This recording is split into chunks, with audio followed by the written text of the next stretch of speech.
Londrina, julho de 1993.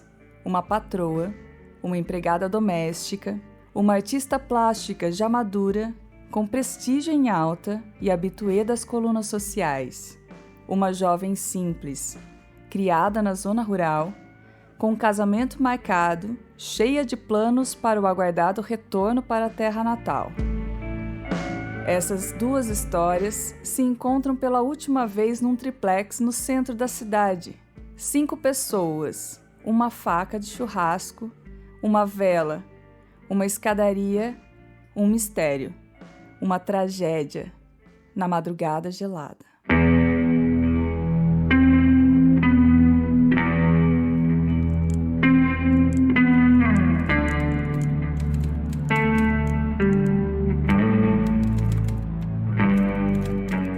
Nós chamávamos ela de Fia. Eu mesmo nunca chamei ela de cronista. A minha mãe também nunca chamou de cronista, só o nome dela que é cronista, mas o apelido dela era todo mundo chamava ela de Fia.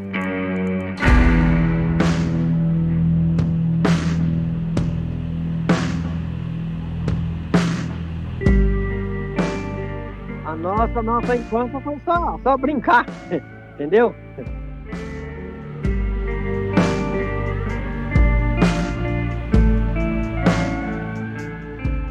Brincar no barro, brincar e tomar banho de corgo, essas coisas, as coisas mais gostosas do mundo era a nossa infância antigamente. Hoje não pode fazer isso, né?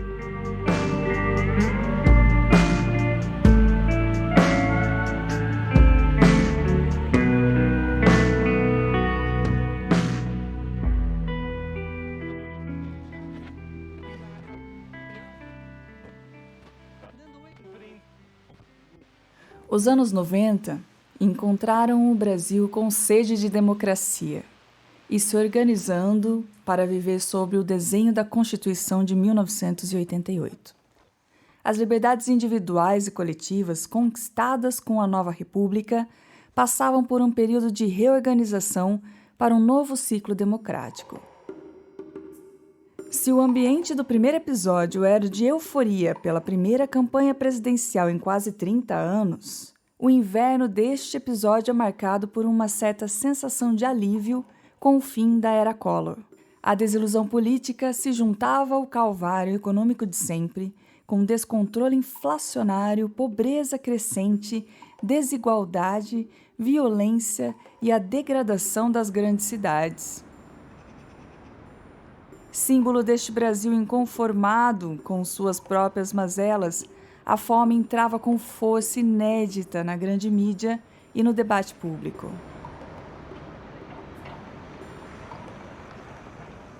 A distância entre o Brasil pobre e o Brasil rico crescia, mas havia uma indignação igualmente maior com tanta diferença convivendo no mesmo espaço. Longe dos litorais, o agronegócio despontava com força e sugava o fluxo do combalido cruzeiro para o interior. Havia uma desigualdade de percepção da pasmaceira que imperava nas principais capitais para um dinamismo reluzente nas grandes cidades do interior. Nas esquinas de Londrina, no norte do Paraná, graçava uma frase clássica e ufanista que dizia: "Aqui é o último lugar que a crise chega e o primeiro onde ela vai embora." Atualizada pela sua mudança de perfil econômico, um polo educacional e de prestações de serviços atraentes para gente de todas as regiões e estados, Londrina ganha seu shopping, fator que muda e molda novos hábitos, redefinindo seus limites urbanos. No centro da cidade, a cultura luta para manter sua efervescência e inaugura um novo velho espaço, a antiga rodoviária. Joia arquitetônica assinada por Vila Nova Artigas, passa a abrigar o Museu de Artes. O belo saguão, que abrigava o vai e vem de passageiros, vira o novo endereço das belas artes e de uma nova geração de criadores. Em 1993, Entre os nomes que se destacavam naquele circuito, figurava o de Wanda de Souza Pepiliasco, pintora, escultora e designer de 40 anos incompletos. Casada com Lauro, um empresário bem-sucedido do setor de construção civil, Wanda tinha contato constante com a sua clientela, a alta sociedade londrinense. Assídua nas festas e nos eventos culturais próprios da elite, Wanda tinha um espaço garantido tanto nas colunas sociais quanto nos informes de jornalismo cultural. Quando o museu é inaugurado em maio daquele ano, ela já conhece bem a outra protagonista deste episódio.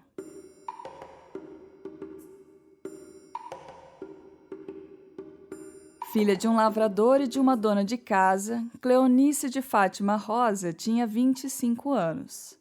Nascida na zona rural, mais precisamente na localidade de Água do Pitangueira, município de Rancho Alegre, distante 75 minutos de carro de Londrina. Ela ajudou a família desde cedo nas lavouras de algodão, até que a sua vida mudou radicalmente aos 15 anos. Nessa idade, ela foi viver na casa da primeira-dama de Londrina, Lucy Del Ciel, onde trabalhou por alguns anos como doméstica. Irmã da artista plástica Wanda, Lucy era esposa de José Antônio Del Ciel, que foi vereador por 2 legislaturas e integrante de um clã político que alcançou o cargo de prefeito após o titular Antônio Bellinati renunciar para concorrer a uma cadeira na Assembleia Legislativa. Em 1992, Cleonice passa a trabalhar na casa de Wanda, com as funções de faxineira e camareira. No apartamento também trabalhava Luzia, responsável pela cozinha. O aposento que as empregadas viviam dispunha de um beliche e outros poucos móveis. Ficava numa área isolada do 12º andar. Os Pepiliasco dividiam mais de 300 metros quadrados no 11º e no 12º andares, além da cobertura. Com Wanda e Lauro moravam também os 2 filhos adolescentes, Leopoldo, de 16 anos, e Leonardo, de 14 anos. Na madrugada do dia 10 de julho, véspera do aniversário de 40 anos de Wanda, algo quase indecifrável acontece. E esta história, que a cidade nunca esqueceria, é o crime que vamos tratar neste 2º episódio.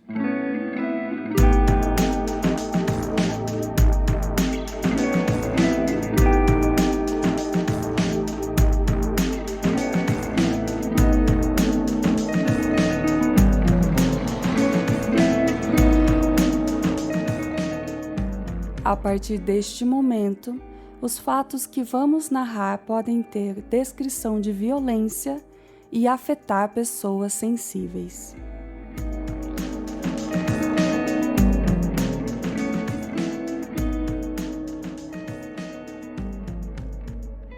Aí a hora que eu vi a situação lá, eu já falei pro cara, falei, ó, vai fechando as portas aí voltei lá, falei, olha, não foi suicídio, claro, não, claro, foi homicídio, né? Faca e tudo mais. Eu cheguei a isolar acho que 2 andares para baixo, tá, onde eu consegui achar marcas de sangue. Tá. Aí nós voltamos para cima e ficamos aguardando o pessoal. Então, enquanto eu estava lá, chegou o pessoal da criminalística, chegou o pessoal do IML. Certo. Aí, inclusive, eu acompanhei o perito lá nas fotografias que foram feitas, tudo, fui mostrando para ele onde é que a gente tinha achado os pontos. Certo. E eu só não lembro se eu saí antes ou depois que foi tirado o corpo de lá. Isso aí eu não recordo. Você acaba de ouvir o depoimento do investigador Antônio Carlos Campos Júnior, a primeira autoridade a estar na cena do crime. E agora, você vai ouvir o depoimento do perito Ademar Consalter. Até hoje eu não entendo por que fui chamado para atender um local de suicídio. Chegando lá, vi de pronto que não era um suicídio. Era o patamar intermediário ali do apartamento, que eram 2 andares que compunha o apartamento, e a pessoa estava caída e sangue por toda parte, inclusive para cima. A faca, uma faca grande, cabo branco, o cabo poroso e a faca toda molhada com sangue. A faca tinha sujeira de sangue no cabo, mas não dava para fazer coleta de impressão digital nenhuma, porque o sangue atrapalhava a própria impressão digital. Então não tinha como colher. Não, no primeiro lance não tinha detalhes importantes, não tinha nada. O sangue começou a descer pelos degraus da escada e segundo ou terceiro degrau já acabou e ficou por ali, mas o patamar onde estava o corpo estava totalmente tomado pelo sangue. A vida privada dos Pepiliasco é colocada no centro das atenções do noticiário. Um crime comunicado pela família como um suicídio choca a cidade. Na edição de 11 de julho, a Folha contava assim como tudo aconteceu. A empregada doméstica Cleonice de Fátima Rosa, 25 anos, foi encontrada morta com um profundo corte no pescoço no interior do apartamento 1102, na Rua Goiás, 1623, zona central de Londrina. O corpo foi achado às 7 horas da manhã de ontem pela sua companheira de trabalho, Luzia Colombo, na escada interna que dá acesso ao quarto em que elas dormiam. Luzia disse na polícia que a última vez que conversou com Cleonice foi por volta das 23 horas do dia anterior na cozinha. Uma faca tipo peixeira foi encontrada ao lado do corpo.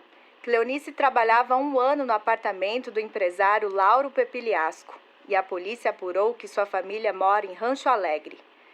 O delegado de plantão na 10ª Subdivisão Policial, Algacir Antônio Ramos, não quis comentar o caso, alegando que o caso foi atendido pelo delegado Eurico Max Ruminin, a quem substituiu.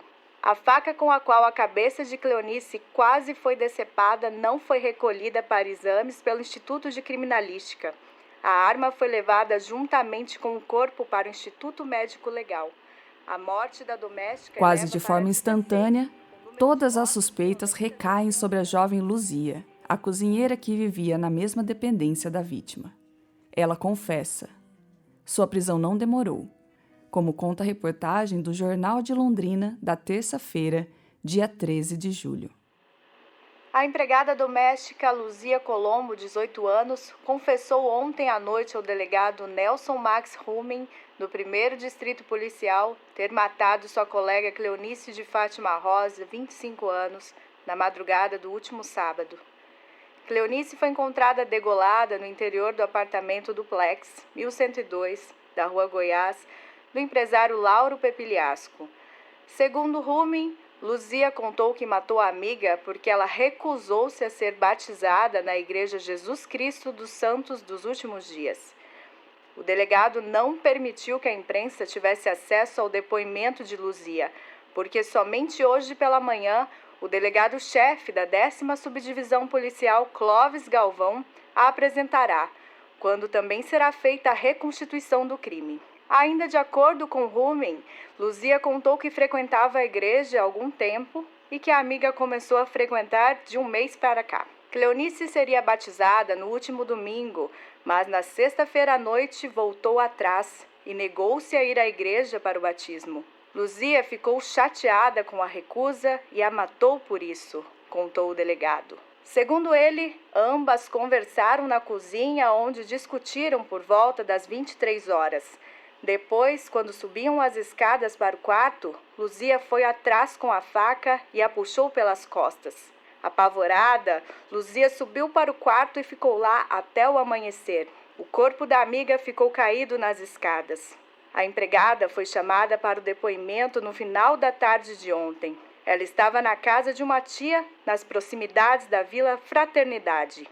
Rumen disse que ainda tem dúvidas quanto ao homicídio, porque todo o processo vai depender de resultados de exames que estão sendo feitos no Instituto Médico Legal. Foram encontrados ainda vários fios de cabelo na mão da vítima, recolhidos pelo funcionário do Instituto Médico Legal. serão enviados para o Instituto de Criminalística e Medicina do Estado de São Paulo para ser feito o exame de DNA. De acordo com Rumen, só mesmo com o resultado deste exame se saberá se os cabelos são de Luzia. A polícia recolheu ontem amostras de cabelo de todos os moradores do apartamento para submetê-los a exames. A confissão que havia intrigado o delegado Rumen parecia esclarecer o caso definitivamente. Porém, algo embaraçoso levaria a investigação a estaca zero. Luzia havia sido torturada para assumir a autoria do homicídio. A doméstica Luzia Colombo negou ontem à tarde que matou sua colega de trabalho, Cleonice Fátima Rosa. Ela disse que assumiu a autoria do assassinato depois de ter sido torturada por policiais. A confissão de Luzia aconteceu durante a reconstituição do crime no apartamento 1102 na Rua Goiás, centro de Londrina. O delegado-chefe da 10ª Subdivisão Policial, Clóvis Galvão, se surpreendeu com a atitude da doméstica, chegando a ameaçá-la se continuasse a negar o crime. Luzia mostrou diversos hematomas nos braços e joelho. Disse que foi detida por 3 policiais na tarde de segunda-feira, quando estava na casa de uma tia, e algemada foi levada para um veículo onde os policiais colocaram um capuz em sua cabeça. Segundo Luzia, eles a levaram para a beira de um rio e no caminho tentaram forçá-la a confessar o crime. Como eu negava, me levaram para a beira do rio. Tiraram minha roupa, amarraram meus braços juntos às pernas e com uma corda me jogaram 6 vezes na água, ameaçando me afogar, narrou. Ela disse que acabou se entregando porque não suportou tomar tanta água e levar tapas no rosto.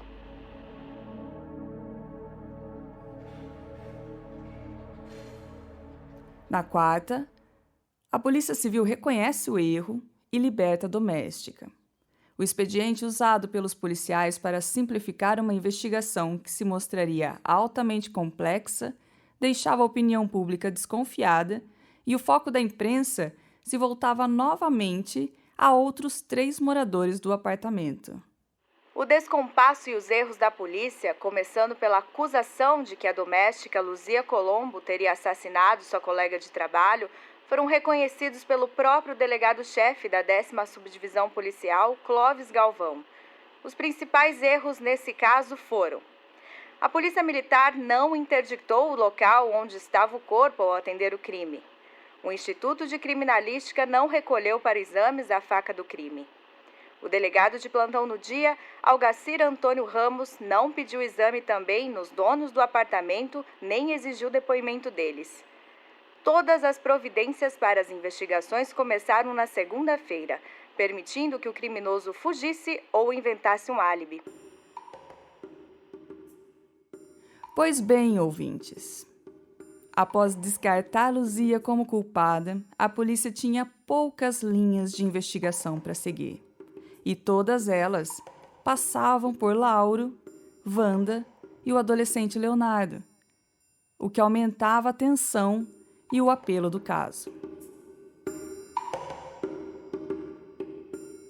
Só lembrando, o outro morador, também adolescente Leopoldo, estava passando uma temporada na casa dos parentes no interior paulista.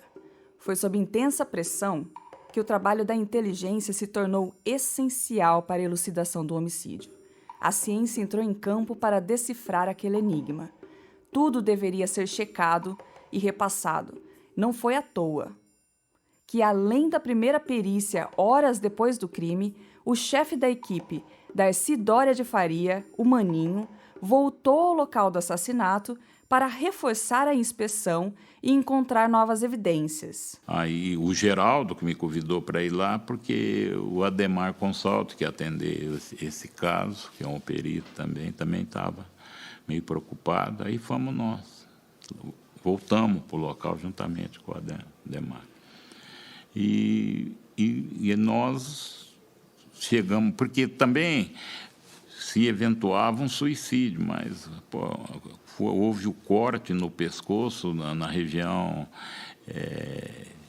anterior do pescoço, né? E com região anterolateral direita, me parece, não tenho certeza. Aí nós fizemos um estudo, procuramos vestígios, chegamos no indício que suicídio não era.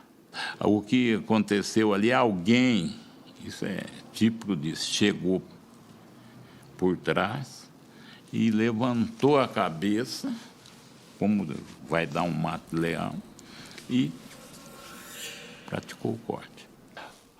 Quem provocou a morte da vítima é que teria descido na escada e até o interruptor. E usou o interruptor e voltou. Nisso, a faca estaria na mão e ficou as manchas de sangue, o respingo na escada.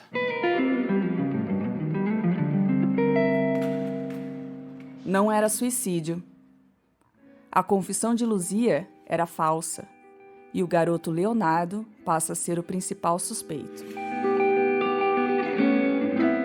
A presença dele no apartamento no momento da morte de Cleonice foi omitida pelos pais no início da investigação. Exames corporais apontaram que o filho caçula estava com escoriações no seu antebraço direito, nas 2 mãos, hematomas nos joelhos e um corte no dedo indicador esquerdo. Contudo, o exame só foi feito 8 dias após o crime, e o adolescente informou que neste intervalo ele esteve no sítio da avó em São Jerônimo da Serra, e o que explicaria as lesões.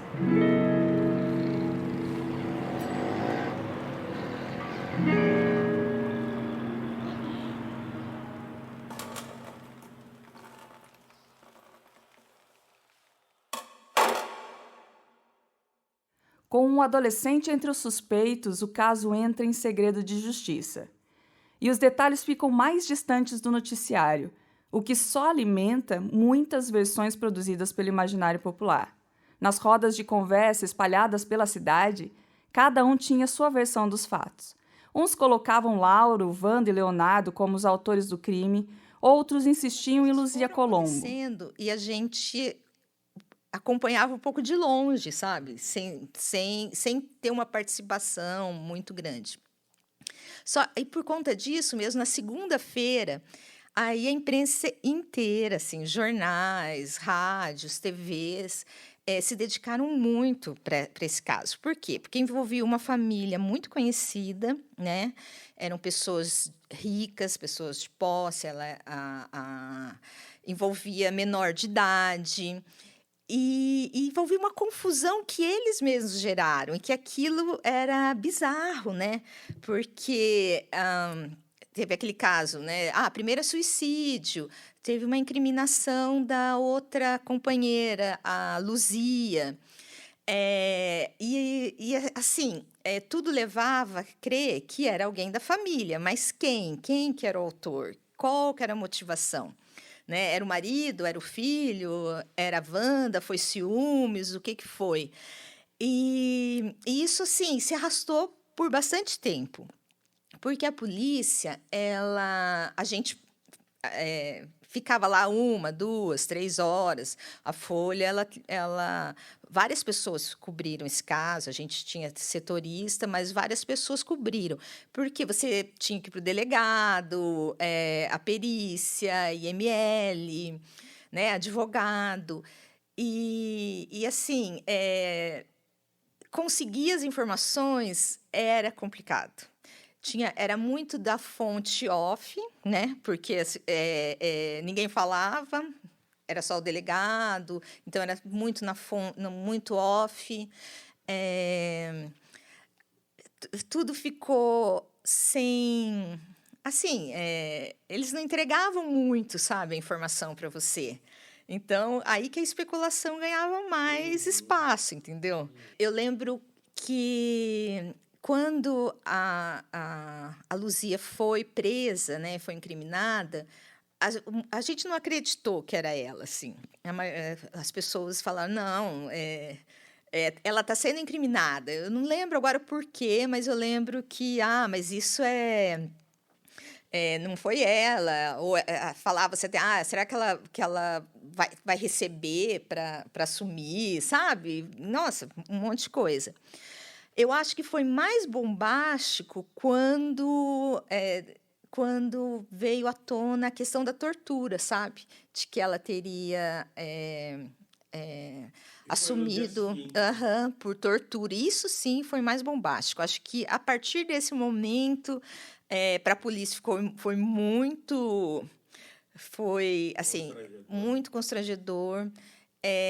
Acho que para a família também, se é que a gente pode dizer que eles ficaram constrangidos, né, em cima de um crime, mas assim, eu acho que a bomba mesmo foi a questão dela ter sido torturada, sabe? Esta é a Adriana Decunto, jornalista que era repórter naquela época e hoje chefia a redação da Folha de Londrina. O clima de mistério mencionado por ela redobrava a vigilância sobre qualquer passo da investigação. No final de julho, o delegado-chefe garante à imprensa que o crime estaria próximo de ser esclarecido, mas a verdade é que os meses seguintes seriam marcados por muitas suspeitas, mas nenhuma certeza. Os depoimentos pouco ajudaram a polícia a avançar nas investigações. Mas lembra que falamos dos fios de cabelo que foram encontrados nas mãos do cadáver de Cleonice? Eles seriam aqui um divisor de águas nas investigações. Foram colhidas amostras de cabelo do casal, dos filhos e do porteiro para este confronto. A investigação tenta conseguir um exame de DNA, uma novidade para a época, mas o alto custo é um dos principais entraves.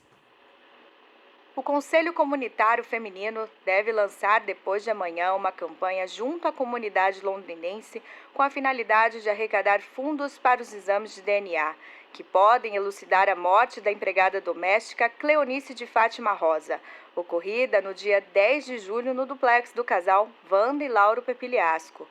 Até a próxima terça-feira chegarão os laudos do Instituto Médico Legal de Curitiba, dos exames de cabelo dos que estavam no apartamento no dia em que Cleonice foi encontrada.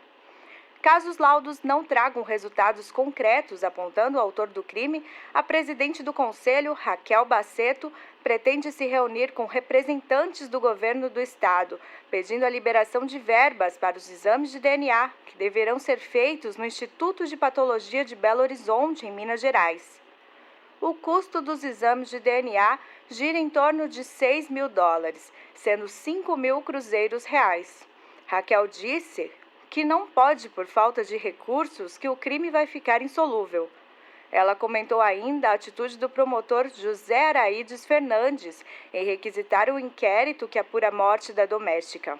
Deve-se resguardar o direito de cidadania do menor, mas também a segurança da população. Acrescentou que é preciso exigir o cumprimento da lei. A sociedade não pode ficar à mercê de ter que conviver com um indivíduo perigoso, seja ele quem for, concluiu. As coletas de sangue e as amostras de fios de cabelo dos suspeitos da morte da empregada doméstica Cleonice de Fátima Rosa ainda estão no Instituto Médico Legal de Curitiba por falta de recursos. Os exames devem ser enviados ao Instituto Médico de Patologia em Belo Horizonte, Minas Gerais, para testes de DNA, logo que recursos sejam liberados. Levantamentos já feitos pelo Instituto de Patologia dão conta que os custos do exame chegam a $7 mil. O médico-chefe do Instituto Médico Legal de Londrina, Antônio Camata, afirmou ontem que nos exames só não foram enviados por falta de dinheiro.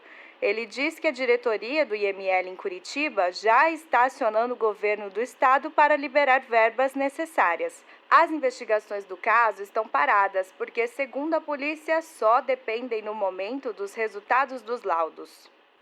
Para se ter uma ideia, o custo do exame era equivalente ao valor de um carro de luxo à época. Somente em novembro ocorre a liberação dos recursos necessários para a realização do exame, que ocorreria em uma clínica em Belo Horizonte. Laudo parcial, em janeiro, aponta que de todas as amostras coletadas, apenas a de Wanda apresentou o perfil genético idêntico ao do fio de cabelo coletado na mão de Cleonice. A participação da artista plástica no crime ganha comprovação científica na visão da polícia. O delegado Rumming pede a prisão preventiva no dia 19 de janeiro de 1994. No dia seguinte, a polícia tenta cumprir o mandado, mas Wanda não está em Londrina. Há rumores que ela estaria em São Francisco do Sul, no litoral catarinense. A repórter policial Nicéia Lopes, uma das referências na cobertura deste caso, lembra de um possível vazamento da operação. Viram lá, na hora, isso eu estava presente. Foi pedida, a promotora Solange Vicentim pediu imediatamente a prisão preventiva da Wanda Pepiliasco. Estavam na sala a promotora, o delegado que sabia que ia, e o pessoal que tinha resultado, sabia do resultado do DNA lá na delegacia. Resumindo, a juíza, a promotora pediu rapidíssimo. A juíza decretou imediatamente, foi passado já o mandado para o próprio delegado em mãos. Chegaram no triplex, no prédio lá. Cadê a Wanda? Está viajando. Eu falei a notícia, o mandado de prisão expedido, a informação vazou.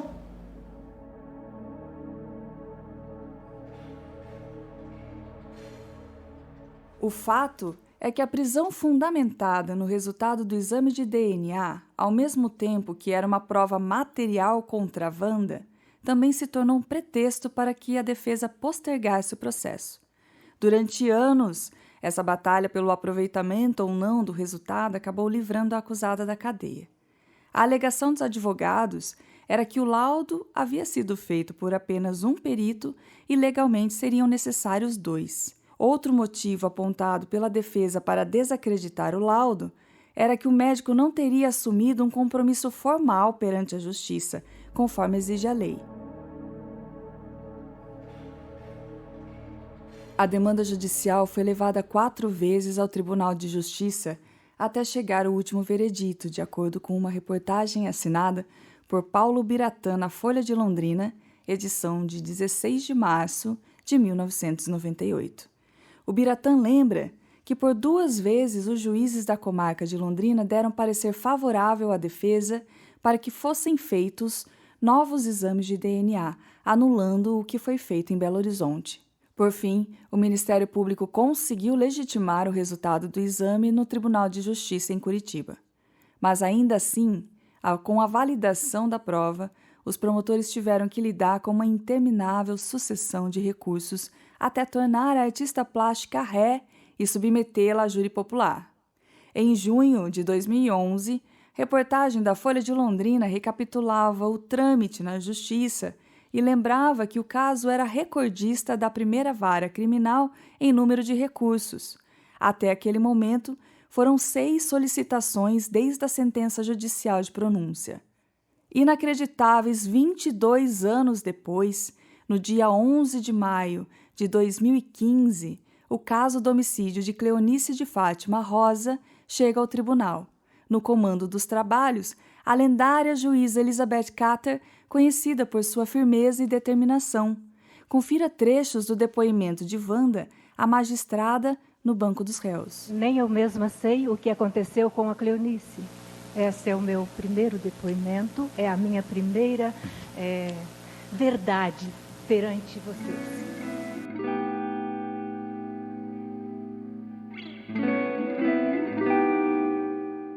Simplesmente, eu cheguei à minha casa às 8h30, conforme foi dito.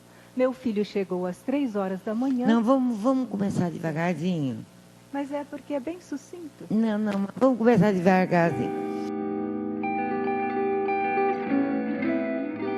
Eu estava dormindo, isso eu fiz o meu depoimento. A senhora estava dormindo? Que eu atendi primeiro, sim. Eu nem acordei. Porque a senhora estava dormindo no quarto junto com seu esposo? Junto com o Lauro no meu uma suíte nossa, não, que é no final do corredor, né?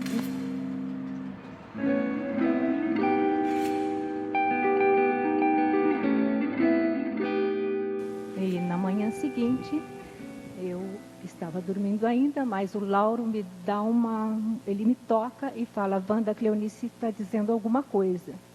Eu levantei da cama. A Cleonice? Desculpe-me, a Luzia Colombo está dizendo alguma coisa. Entendi. Quando a Luzia Colombo entra no meu quarto, ela entra e diz: Dona Wanda, acho que a Cleonice fez uma besteira, ela se matou. Ela fez uma besteira, o termo foi esse. E a Luzia, então, me acompanha. No momento em que eu abro a segunda porta, eu visualizei o corpo da Cleonice, conforme eu disse, em Curitiba. Ela estava em decúbito dorsal, os braços estavam arcados, e eu vi apenas no ponto que eu estava, eu não subi. No ponto que eu estava, eu vi apenas o corpo, só um pedaço dela. Você não chegou nem a ver os braços dela, né? Só para cima. Os braços só eu cheguei a ver, as pernas não, porque a posição que eu estava impedia de ver. Impedia. Completa, certo? Tá. Aí o que ela fez? De imediato? De imediato. Eu levei um susto muito grande, que é comum, que é normal, é assustador realmente, o cenário é muito difícil. E eu retorno, então, com a Cleonice, com a Luzia Colombo, eu retorno com a Luzia Colombo e eu pergunto para o Lauro, e o que vamos fazer? Aí nós ligamos para... Dá para a senhora falar um pouco mais alto? Aí eu retorno, muito assustada, e ligo para primeiro eu liguei para a polícia. Essa faca, eu nunca comprei, eu ganhei de presente um amigo de Bauru que foi um churrasco em casa e trouxe de presente. Se lembra do tamanho? Ela ficava em cima na churrasqueira e foram as meninas, as empregadas que desceram. Eu tinha o hábito de chamá-las de mim. Elas que desceram essa faca à cozinha e elas é que sabiam em todo lugar, tudo da cozinha elas sabiam. Eu não cozinhava, eu não tinha acesso às gavetas da cozinha, eu nunca lavava uma louça, eu não mexia em nada. Elas dormiam, eram funcionárias que moravam comigo.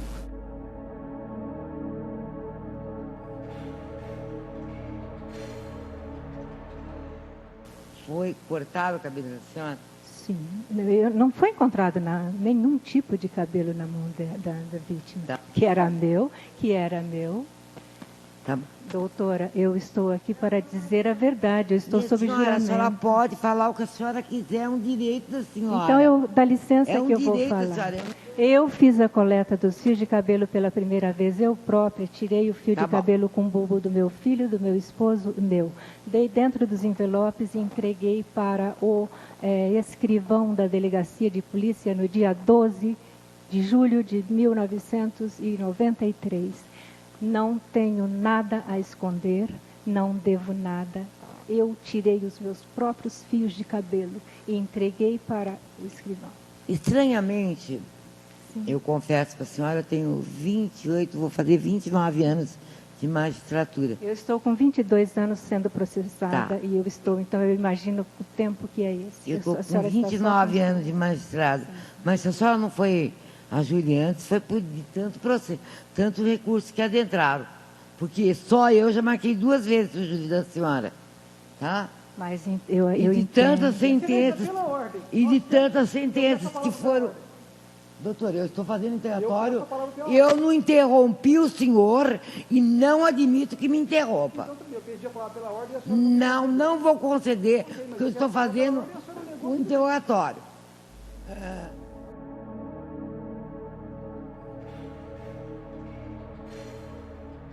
A Cleonice conhecia meu filho desde os 5 anos. Ela sempre foi muito honesta, muito íntegra. Nunca houve nenhum tipo de desacato com elas ou com qualquer outra empregada na minha casa. Durante todos esses anos, de 40 anos que eu sou casada. Funcionário na minha casa é respeitado como ele merece, como deve ser respeitado. E o meu marido é um engenheiro civil também. É uma pessoa que tem todo um conteúdo tranquilo e ele nunca, jamais fez isso, e muito menos os meus filhos, que são maravilhosos.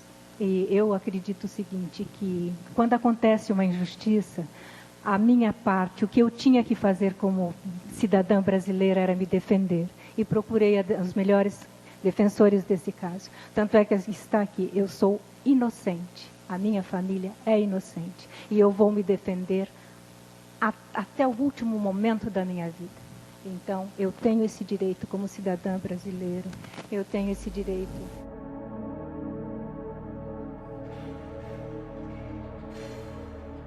Embora o Ministério Público tenha insistido na participação de Leonardo no crime, ao contrário da mãe, ele acabou se livrando das acusações ao completar 21 anos.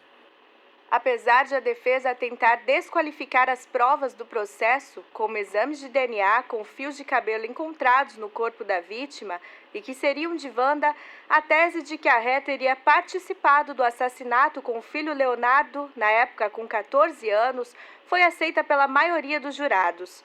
Segundo sustentou a promotoria, Leonardo teria imobilizado a doméstica e Wanda a cortou no pescoço com uma faca. O rapaz teria, conforme o Ministério Público, algum relacionamento com a vítima. Ele chegou a ser processado pela Vara da Infância, mas teve o processo extinto por não ter sido julgado até completar 21 anos. O júri era composto por 7 mulheres. Foram indagadas 5 questões. Vamos destacar as 2 últimas. A magistrada questiona: o jurado absolve a ré? 4 delas responderam não e uma respondeu sim. Na última questão, a participação da acusada foi de menor importância? 4 responderam não. 8 anos e 6 meses. Esta foi a condenação em regime semiaberto, sentenciada ontem pela Justiça à artista plástica Wanda Pepiliasco, acusada de matar a doméstica Cleonice de Fátima Rosa há 22 anos, no apartamento da família em Londrina. O crime ocorreu no dia 10 de julho de 1993, em um edifício de alto padrão na Rua Goiás, centro da cidade, sem nunca antes ter sido julgado ao longo desses anos. A juíza responsável pelo caso no Tribunal do Júri foi a magistrada Elizabeth Carter, da Primeira Vara Criminal. Wanda poderá recorrer da decisão em liberdade. O advogado dela, o criminalista Walter Bittar, informou que vai recorrer da decisão. Em março, o julgamento de Wanda chegou a ser marcado, mas foi adiado pela falta de testemunhas da ré. Ao todo, 12 testemunhas foram arroladas pela defesa e acusação no processo. A juíza Elizabeth Carter argumentou que a condenação de Wanda considerou o fato de que ela teria tentado subornar uma das testemunhas, oferecendo dinheiro para que o vigia mudasse seu depoimento. Na época, o marido dela também teria feito fotos da casa da testemunha para intimidá-la. Além disso, outra empregada da família na época, Luzia Colombo, foi exposta à situação vexatória, tendo sido torturada por policiais para confessar um crime que não cometeu. Quando souberam da morte, os patrões não esboçaram reação de surpresa. Antes mesmo de verem o corpo, já diziam que era um suicídio. Wanda mostrou desprezo por pessoas simples e humildes, disse Elizabeth ao ler sua sentença. O promotor Ronaldo Costa Braga lembra dos percalços antes da sua missão no tribunal e como recebeu a sentença. Eu peguei esse caso quando a gente fala transitou em julgado, sentença de pronúncia, sentença que leva ela a julgamento, e veio o processo. Eu não conhecia nada do processo. Nada. Não, colocaram 20 e poucos volumes no meu gabinete. E falaram, tem júri marcado tal data. Né? Você se assusta, porque é um caso de 93, foi julgamento em 2015. Né? Então, você... É uma história de 20 anos de processo, né? E dali para você retirar o que era importante para ser dito e tudo que aconteceu foi difícil. Acho que foi um dos júris mais difíceis que eu já fiz. Foi esse caso aí, pela história toda dele, pelo tempo de demora, pela investigação precária, por várias situações. E os enigmas que persistem. O promotor fala sobre as sombras que pairam sobre a autoria e a motivação. Com relação à motivação do caso que envolveu a Cleonice, ela não ficou evidente durante a investigação. Né? A denúncia do Ministério Público não consta a motivação. É claro que nem toda investigação a gente vai conseguir ter certeza da motivação do crime. A maioria se tem, mas em muitos casos não se chega à motivação, e isso não pode inibir o processamento do acusado do crime. Você tendo a autoria e tendo a prova de que foi o autor, não é porque você não descobriu o motivo que vai deixar de processar, né? Então, a pessoa vai ser processada e vai responder pelo crime. Por vezes não se chega à motivação. No caso, a Wanda Pepilasco foi apontada como autora, as evidências dos autos demonstravam que ela participou do delito, e o filho dela também foi representado na Justiça Infanto-Juvenil, por praticar o ato infracional de homicídio. Então, apesar dos processos correrem separados, né, então, tanto ela foi acusada pela morte quanto o filho. E o caso do filho não chegou a ser julgado. Como ele completou 21 anos de idade, a Justiça Infracional ela extingue o processo, né? Era melhor que a gente tivesse escolhido decifrado o motivo. É muito melhor, né? Até porque é melhor que você chegue para o jurado, no júri, e diz, a motivação foi essa e o crime foi cometido em razão dessa motivação. Essa motivação, inclusive, pode servir para aumentar a pena, né? Mas é como eu disse, o fato de não ter se descoberta a motivação não significa que a pessoa não vai ser processada por aquele delito, né? Se descobrir mais adiante, se emenda a acusação e coloca-se o motivo. O curioso é que os dois lados mostraram insatisfação com a decisão do tribunal. Tanto a defesa quanto a acusação recorreram e a pena foi revisada pelo Tribunal de Justiça. Em 1º de novembro de 2016, Wanda foi presa na capital do Mato Grosso, Cuiabá, onde ela reside. 5 dias depois, ela é libertada após decisão do TJ do Paraná. No dia 30 de outubro de 2020, a sentença se torna definitiva, com o processo transitado em julgado sobre a proteção de um habeas corpus, Wanda continua livre. Em maio de 2021, pouco antes do crime completar 28 anos, o Museu de Arte de Londrina celebrou a mesma idade de fundação, com a exposição de esculturas Obras do Jardim, na qual, entre um dos 5 artistas representados, estava Wanda Pepilasco.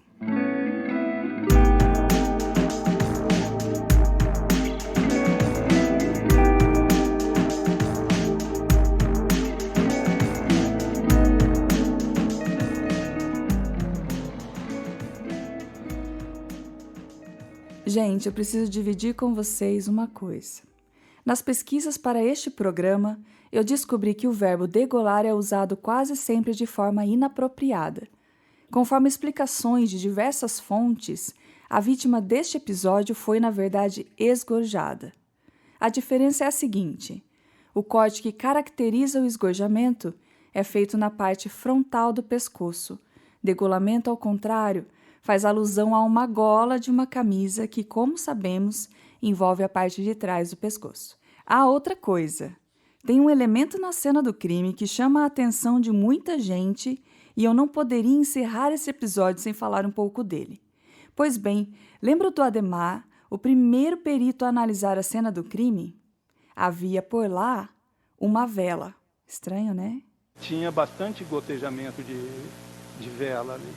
Como ele me alertou para que eu colhesse material desse gotejamento, então eu tenho certeza que era recente, porque se fosse antigo ia ter risco de vassoura, de próprio calçado que passa ali, o gotejamento antigo e que levou que foi afetado por algum instrumento, ele demonstra, e o gotejamento que não teve esse tipo de ação, ele permanece brilhando. A própria Wanda também fala sobre este elemento tão intrigante. Nesses 22 anos, alguma vez a senhora tinha contado essa história do padre, do diácono? Não, alguém? Porque eu comuniquei ao meu advogado, o Dr. Antônio Carlos Viana, na época, e ele disse que não seria necessário. Porque poderia, naquela época, tinha acabado de acontecer aquela história lá de Guaratuba, e como é vela, como essas coisas. Então, essa foi a posição. O doutor Antônio Carlos Viana decidiu que não era necessário. Que importância teria isso? Assim ele me diz. A menção a Guaratuba que a Wanda faz no depoimento dado em juízo remete a outro crime bem conhecido, o caso Evandro, que ficou ainda mais famoso com o sucesso recente do documentário de Ivan Mizanzuki. O receio era que a hipótese de bruxaria, como tanto se falava na época sobre os crimes do litoral, aparecesse no processo, mas Wanda tem a sua versão para os pingos de vela na cena do crime. Pois é. Os pingos de vela realmente...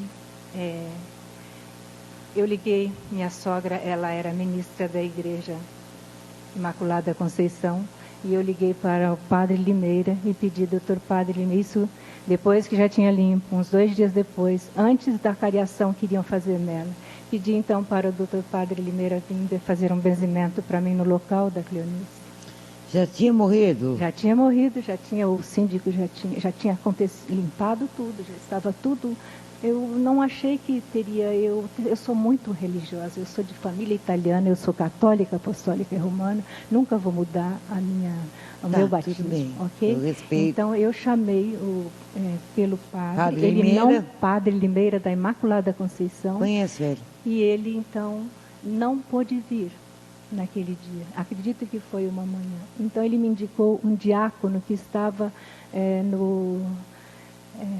no santuário Nossa Senhora Aparecida. Eu fui buscar esse diácono lá, o nome dele é Alcindo Bueno de Lima.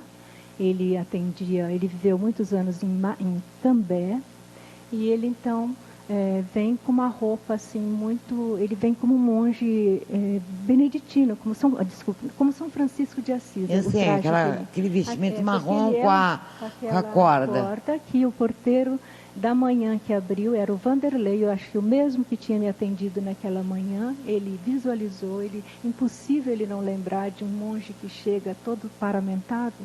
E então, quando chegou lá no meu apartamento, nós subimos, não me recordo agora, possivelmente já direto, eu não me lembro se foi pelo social.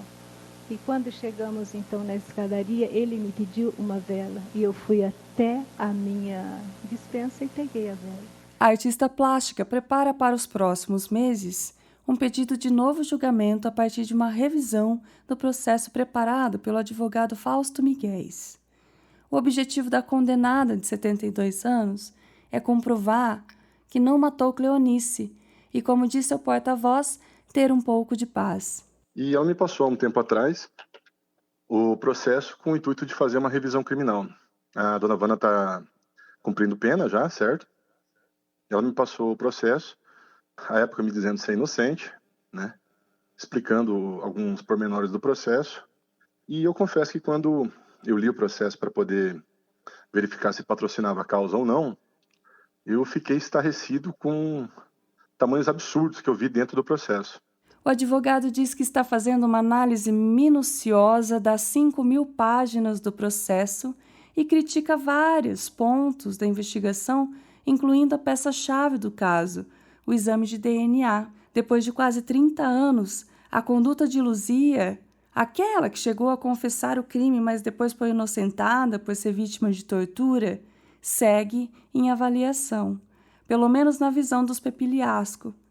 Miguéis vê comportamento suspeito da empregada desde a confissão. Ela não poderia ter sido condenada devido a diversas nulidades que incorreram no processo. Isso eu tenho convicção plena.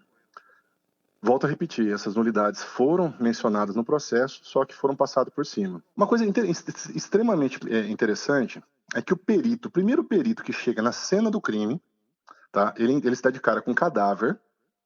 Ele é um perito formado, tá? Não é um curioso, correto? Ele fala o seguinte: o crime aconteceu entre 00:30, certo? 0h30 e 1h da manhã, correto? Ele fala isso, é o perito que chega. O que acontece? Nessa hora, quem está no apartamento? Luzia, Wanda e Lauro.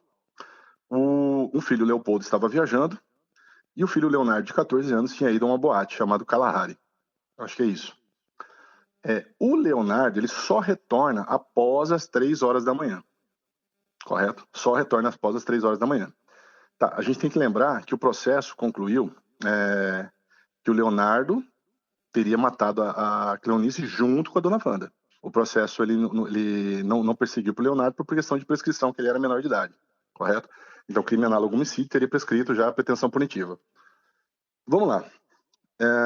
Só que, assim,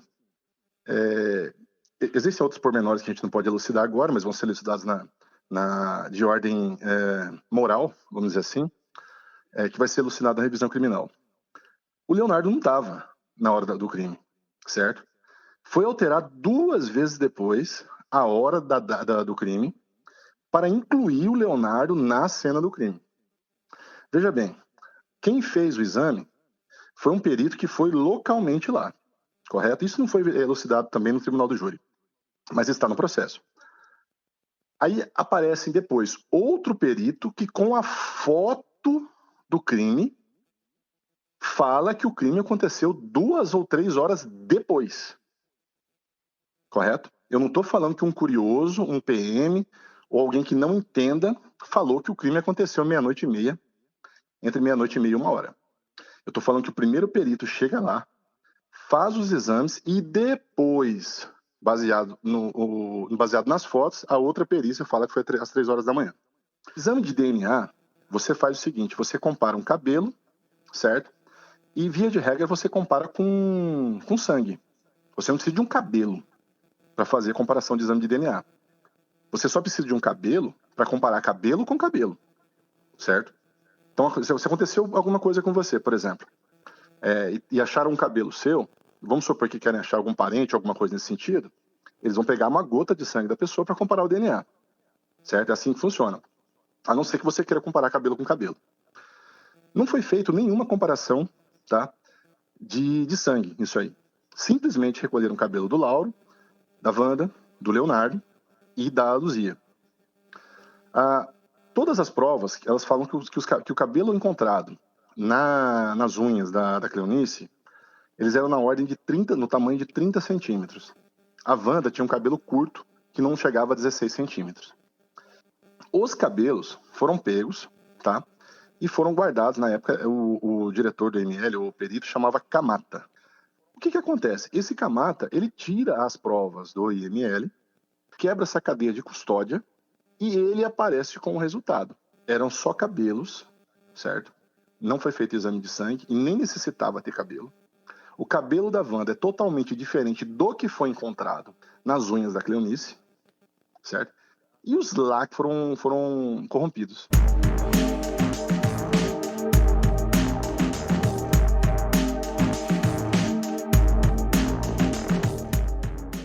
O certo é que a história que parece não ter fim já deixou marcas definitivas na vida de muitas pessoas.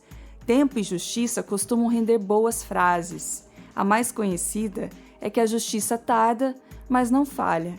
Mas nesta história eu prefiro usar outra, de Rui Barbosa. Justiça que tarda não é justiça.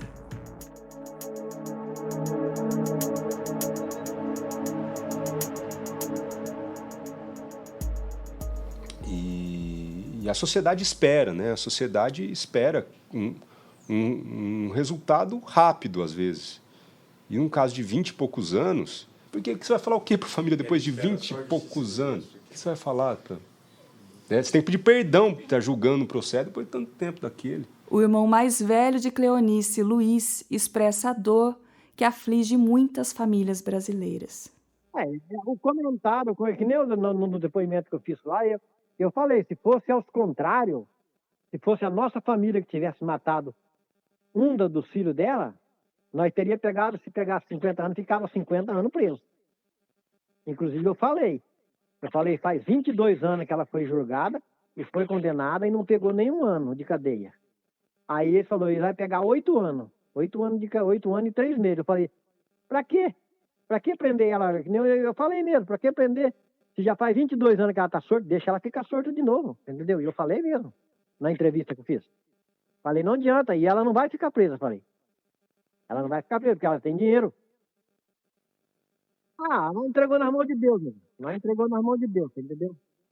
Mas é que nem eu falei pra você, a justiça daqui da terra é muito fraca. Mas nós confiávamos naquela lá de cima, entendeu? Na justiça de Deus. Aquela justiça de Deus não farda. Aquela lá não falha. O que você faz aqui, você vai pagar aqui mesmo. Entendeu? Na época mesmo, nós não pensamos em fazer nada, entendeu? Porque a nossa família é muito humilde, entendeu? Nós é muito simples de tudo, entendeu? Na época, nós nem sabia conversar, na época, nós nem sabia se vinha essa pessoa aqui conversar com nós nem sabia o que nós falávamos. A minha mãe, hoje, faz 4 anos que ela faleceu. Entendeu? Faz 4 anos que nós perdeu ela. E ela ficou quando acontecido, ela ficou com tipo uma depressão, meia coisa assim, entendeu? A que sofreu mais foi ela, entendeu? A minha mãe. Aquela lá eu falo pra você que aquela lá sofreu com a perca da minha irmã, entendeu? Ela não comentava, entendeu? Ela guardava pra ela. E as pessoas, você sabe que as pessoas que guardam e não falam, elas ficam mais depressivas, com mais problema, né? E a minha mãe não era de falar. A minha mãe, para ser sincera com você, na hora que colocaram o caixão na sala, a minha mãe ficou na cozinha. Minha mãe, nem a minha irmã, ela não foi vê-la na sala. Se eu falar para você, ela queria ver ela viva, que ela estava programando certinho para vir no sábado. Chegar no sábado, ela queria ver ela viva. Ela não queria ver ela morta saindo dentro de casa. As informações desta reportagem foram retiradas de notícias publicadas pela Folha de Londrina, Jornal de Londrina, documentos do inquérito e autos do processo, disponibilizados pelo Tribunal de Justiça do Paraná.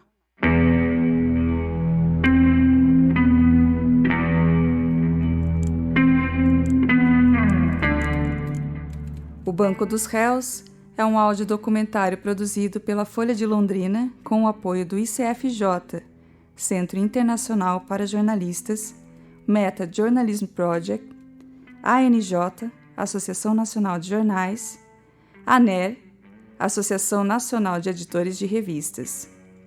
Para vocês não enjoarem da minha voz enquanto eu falo para vocês toda essa história, eu convidei aqui para narrar comigo a jornalista Fernanda Sirkia, que foi a voz que vocês escutaram na narração de todos os documentos e as notícias de jornais.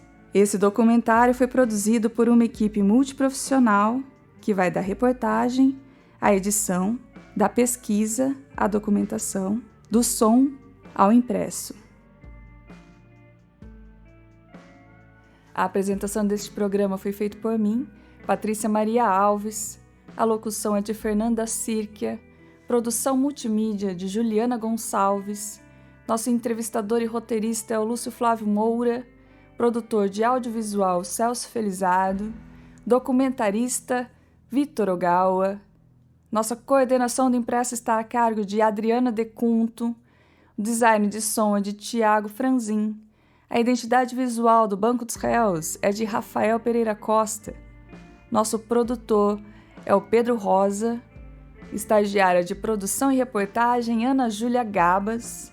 A pesquisa e documentação foi feita por uma equipe que tem Yuri Pereira, Lara Bride, Stephanie Zacchio, Alice Rezende e Vitor Struck. A mentoria ICFJ e Meta é de Luiz Fernando Bovo.